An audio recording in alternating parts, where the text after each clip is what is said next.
All right, welcome to The Explainer. Today, we are diving into something just wild, an experiment that put a 1-year-old, a 100-year-old, and literally everyone in between head-to-head to try and settle a massive question. And that question is, what is the prime age of humanity? I mean, how do you even figure that out? Well, the answer they came up with was to stage this massive competition, throwing 100 different people into a series of absolutely brutal challenges. The goal? To push every single age to its breaking point. And when I say 100 contestants, I mean it. They got one person for every single age, from 1-year-old all the way to 100. Can you even imagine that? It's like a living timeline of humanity, all in one place, ready to go. And, of course, there was some serious money on the line. $250,000. So, yeah, the stakes were high. But that brings up the big question, right? How in the world do you design a competition to test something so huge? So let's get into the experiment itself. On the surface, the idea was pretty simple, but man, was it ambitious. The whole point was to finally figure out what the prime age actually is. And they were going to do it by throwing every single age group into this gauntlet of tests. Challenges for their bodies, their minds, everything. You know, even the host himself set this up as a real investigation. He basically said, we're here to find out the prime age of humanity, and trust me, the answer is going to surprise you. So right from the start, we knew we were in for something unexpected.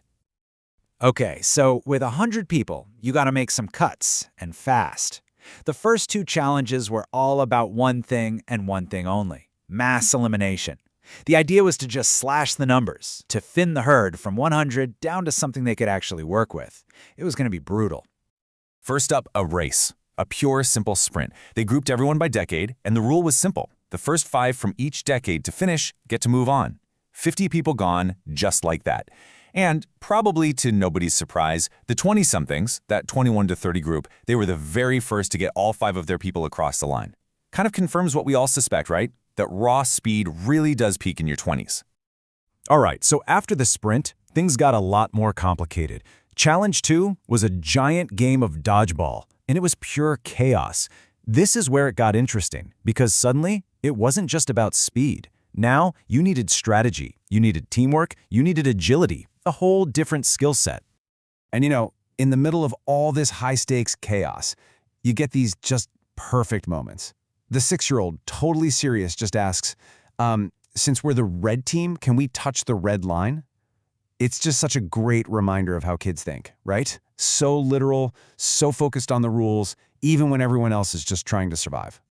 And the outcome of that dodgeball game? It was just ruthless. When the dust settled, a really clear dividing line had been drawn. Every single person over the age of 40 was gone, eliminated. It was a stark lesson. In this arena, quick reflexes and agility completely crushed experience. So now we're down to just the under 40s, and this is where the whole competition pivots. It's not about cutting huge groups of people anymore. Now the challenges get way more focused. They start testing very specific skills, pure endurance, and just, sheer willpower. And what a set of trials it was. They threw everything at them. There was the super complex team relay with archery, swimming, building ladders, then a super tense one-on-one soccer shootout. And to top it all off, a brutal test of pure physical endurance. Just a total gauntlet. And it's in these moments, these tough challenges, that you really see people's character. We got some incredibly powerful scenes. Like the 17-year-old, right after getting knocked out in that soccer game, he was obviously bummed, but he just says, I got a lot of life left to live.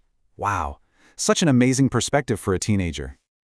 But then, this is where the story just takes this unbelievable turn. We get to the endurance challenge, right? It's down to the final 4, and who is still standing there? The 7-year-old. A 7-year-old kid holding his own against 3 grown men in a test of pure strength. It's just incredible.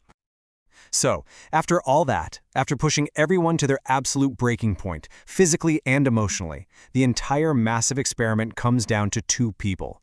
And let me tell you, it was a final 2 that nobody, and I mean nobody, could have predicted.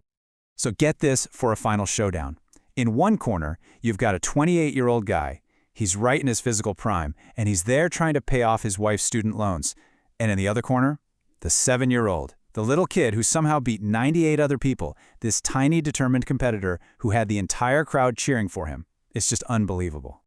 So the final challenge was this crazy mix of skill and just pure dumb luck. Here's how it worked. They take penalty shots. Whoever wins the shootout gets to pick one of 10 briefcases. Only one has the check for 250 grand, the other 9 have nothing. And they just keep doing that until someone finds the money. All in front of a giant stadium crowd. The pressure must have been insane. All right, so we've had the chaos, the eliminations, the drama, the emotional roller coaster. After all of that, what did we actually learn? What was the verdict from this massive social experiment? What is the prime age? Well, after a super tense final round, the winner was age 28. He picked the right briefcase, and just like that, he was $250,000 richer. So does that settle it? Is 28 officially the peak, the prime of humanity? Well, not so fast. If you look at the whole experiment, the data tells a much more interesting story than that. So here's what we can really take away. Yeah, for these specific athletic challenges, age 28 came out on top. It seems to be the peak for that kind of performance. But you can't ignore the 7-year-old. He beat 98 other people. His journey to the final 2 tells a totally different story. It's a story about resilience, about surprising skill. It shows that being capable is so much more than just peak physical strength. And don't worry, the little guy didn't go home with nothing. For that absolutely incredible performance, for defying all the odds, the 7-year-old runner-up got a sweet $10,000 prize. Totally deserved. So at the end of the day, this experiment gave us an answer, right? An answer based on a very specific set of physical tests. But it really leaves us with a much bigger, more interesting question to think about. If a person's prime isn't just about physical strength, then what is it? Is it about wisdom? Creativity? Is it about emotional strength? Maybe it just proves that there are all different kinds of primes for all different stages of life, which really makes you wonder, what defines your prime?